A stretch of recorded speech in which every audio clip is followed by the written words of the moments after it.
सुप्रभात, नमस्कार, स्वागत है आप सभी का आपके अपने YouTube channel yes ITI technical classes में। तो साथियों, यह class employability skill first year के स्टूडेंट के लिए है। आज का हमारा चैप्टर है फाइनेंशियल एंड लीगल लिटरेसी। तो फाइनेंशियल एंड लीगल लिटरेसी की यह तीसरी क्लास है। तो जितने भी स्टूडेंट हैं फर्स्ट ईयर के, सभी लोग क्लास से जुड़ जाइए। तो सारे ट्रेड के स्टूडेंट इस क्लास से जुड़िए, ठीक है। साथ ही एक टेलीग्राम चैनल है, तो उसको भी ज्वाइन कर लीजिए, जिससे कि आपको फ्री PDF मिल सके और लाइव क्लास का अपडेट भी आपको मिलता रहे। कोई भी सूचना सबसे पहले आपको टेलीग्राम चैनल पे ही दिया जाता है। चैनल पे नए हैं तो चैनल को सब्सक्राइब कर दीजिए, बेल आइकन प्रेस करके ऑल पे क्लिक कर दीजिए और क्लास से जुड़ते ही वीडियो को लाइक कर दीजिए। तो चलिए आज का पहला प्रश्न पढ़ते हैं। सभी प्रश्न के उत्तर कमेंट बॉक्स में कमेंट करके जरूर दीजिएगा। The amount put A side without being spent is, यानी खर्च किए बिना अलग रखी गई राशि को क्या कहते हैं? सेविंग राशि कहते हैं, बिल कहते हैं, या टैक्स कहते हैं, या डिडक्शन कहते हैं? बताइए।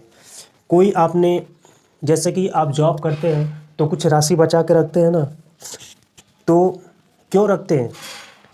कि फ्यूचर में काम आएगा। तो उस राशि को हम क्या बोलते हैं? उस राशि को क्या बोलते हैं? सेविंग राशि बोलते हैं। ऑप्शन नंबर ए सही होगा। तो जो आप पैसे बचा के रखते हैं भविष्य के लिए, उसे बोलते हैं सेविंग। चलिए नेक्स्ट प्रश्न देखते हैं। अब से कई सालों बाद एक बड़े खर्च के लिए अलग से रखा गया पैसा किसका बचत है?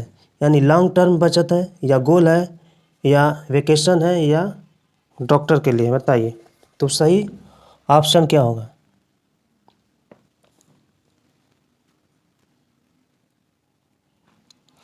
तो इसका सही उत्तर हो जाएगा ऑप्शन नंबर ए। इसे बोलते हैं लॉन्ग टर्म, ठीक है। तो अब से कई सालों बाद एक बड़े खर्च के लिए अलग रखा गया पैसा लॉन्ग टर्म बचत कहलाता है। चलिए अगला प्रश्न देखते हैं। विच among this is not good saving habit, इनमें से कौन सी बचत की अच्छी आदत नहीं है? शॉपिंग ऑन वेबसाइट, या ट्रैकिंग योर एक्सपेंसेस, या क्लियरिंग गोल्स, या सेविंग मनी इन बैंक? बताइए। बचत की कौन सी अच्छी आदत नहीं है? या आप किसी वेबसाइट से, जैसे अमेजन से आप शॉपिंग कर रहे हैं, ठीक है, या ट्रैकिंग पे अपना पैसा खर्च कर रहे हैं, या गोल को क्लियरिंग कर रहे हैं, तो ये अच्छी आदत नहीं है। या बैंक में मनी को सेव कर रहे हैं, ये अच्छी आदत नहीं है। बताइए। और रोज़ रोज़ आप कपड़ा लेंगे तो क्या ये अच्छी आदत है? नहीं है। तो ऑप्शन नंबर ए सही होगा। क्या? शॉपिंग ऑन वेबसाइट, किसी वेबसाइट से आप शॉपिंग कर रहे हैं तो वो बचत की अच्छी आदत नहीं है, पैसा आपके पास में बच ही नहीं पाएगा। तो शॉपिंग से बचिए, थोड़ा कम शॉपिंग करिए, तभी पैसा आपके पास ठहर पाएगा। चलिए अगला प्रश्न देखते हैं। 34 number. Rajesh want to save 6,000 every year for his old age, how much should he save every month? Rajesh अपने बुढ़ापे के लिए हर साल 6,000 रुपये बचाना चाहता है। उसे हर महीने कितनी बचत करनी चाहिए? तो पर साल वो हर साल 6,000 बचाएगा, तो एक साल में कितना महीना होता है? 12 होता है। तो 12 से क्या करिए, 6,000 में भाग दे दीजिए।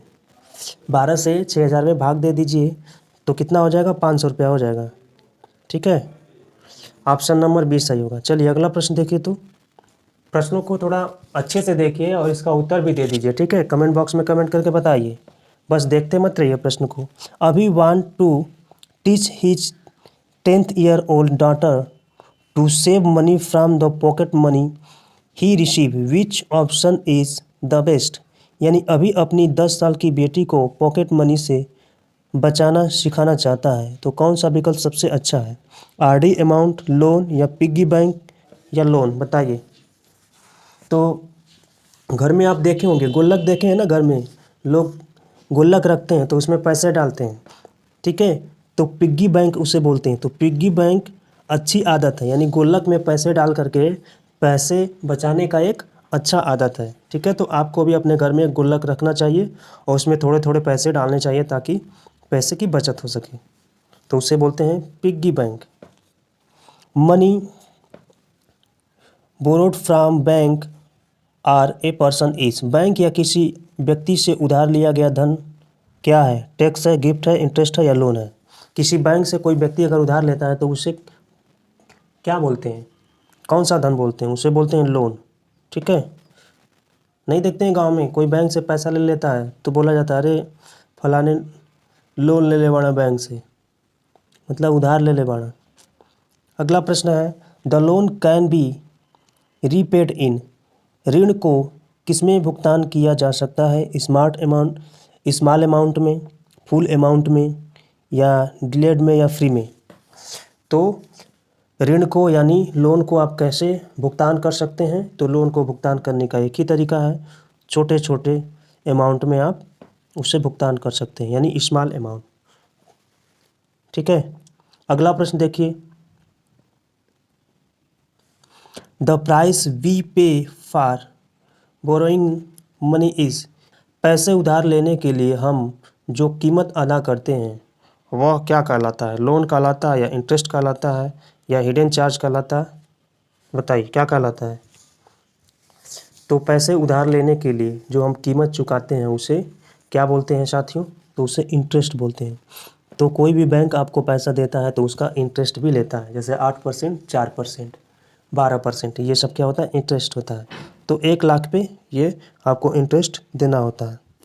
ठीक है, चलिए अगला प्रश्न देखिए Rita want to complete her higher education from a good university, which loan should she apply for? Rita अपनी उच्च शिक्षा किसी अच्छे विश्वविद्यालय से पूरी करना चाहती है तो उसे किस ऋण के लिए आवेदन करना चाहिए?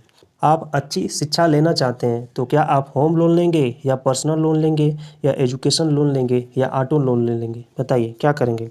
तो भाई जब आप शिक्षा ग्रहण करना चाहते हैं किसी अच्छे यूनिवर्सिटी, किसी कॉलेज से, तो शिक्षा ग्रहण करने के लिए आपको एजुकेशन लोन लेना पड़ेगा। ठीक है, ऑप्शन नंबर सी सही होगा। एजुकेशन लोन में जब तक आप पढ़ेंगे उसके 1 साल बाद तक ब्याज नहीं देना होता है। ठीक है, तो प्रिया की माँ को एक महंगी सर्जरी करानी पड़ी, वह इसके लिए अपने किसके माध्यम से भुगतान करने में सक्षम थी? लाइफ इंश्योरेंस या व्हीकल इंश्योरेंस या होम इंश्योरेंस या मेडिकल इंश्योरेंस? तो जब आप सर्जरी के लिए जाते हैं, किसी हॉस्पिटल के लिए जाते हैं, तो पहले से अगर आप मेडिकल इंश्योरेंस कराए हुए हैं तो मेडिकल इंश्योरेंस के द्वारा ही आपकी सर्जरी हो जाएगी, आपकी दवाई मिल जाती है। ठीक, आपकी दवा हो जाती है। ऑप्शन नंबर डी सही होगा, मेडिकल इंश्योरेंस। चलिए knowledge and awareness of law is called, कानूनों के ज्ञान और जागरूकता को क्या कहा जाता है? आरटीआई या लीगल लिटरेसी या अवेयरनेस या कॉन्स्टिट्यूशन? बताइए सही उत्तर क्या होगा?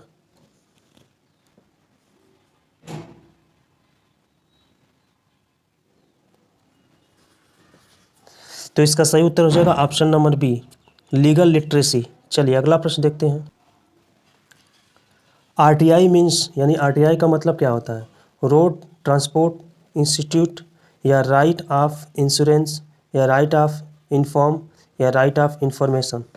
सही उत्तर क्या होगा? तो साथियों इसका सही उत्तर हो जाएगा option number D, right of information. अगला प्रश्न देखते हैं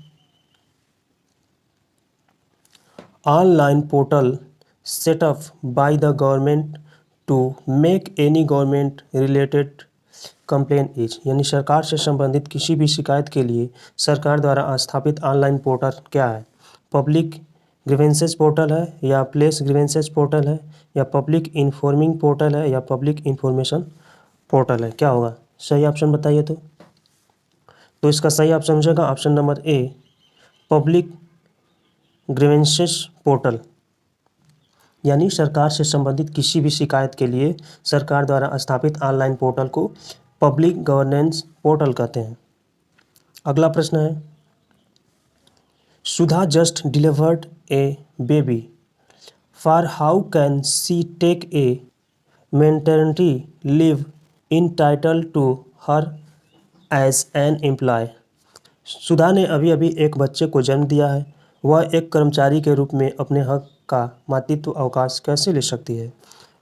2 मंथ के लिए, 5 मंथ के लिए या 26 वीक के लिए या 1 साल के लिए, बताइए।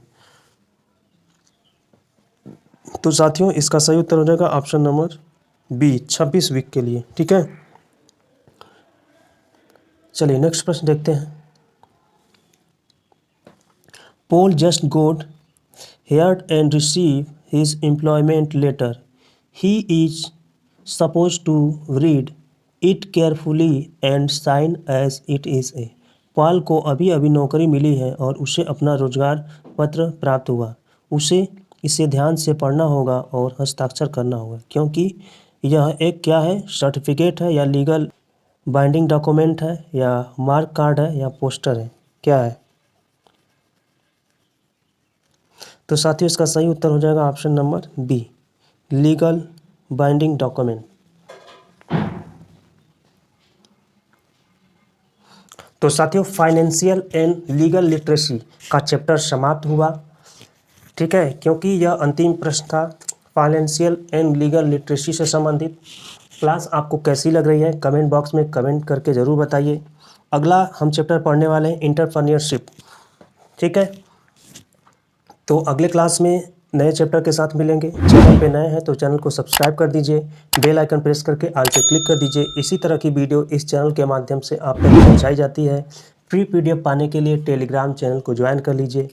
ठीक है, और लाइव क्लास के लिए भी आपको टेलीग्राम चैनल ज्वाइन करना पड़ेगा, क्योंकि लाइव क्लास जब भी लेंगे तो उस पर आपको इन्फॉर्मेशन दे देंगे।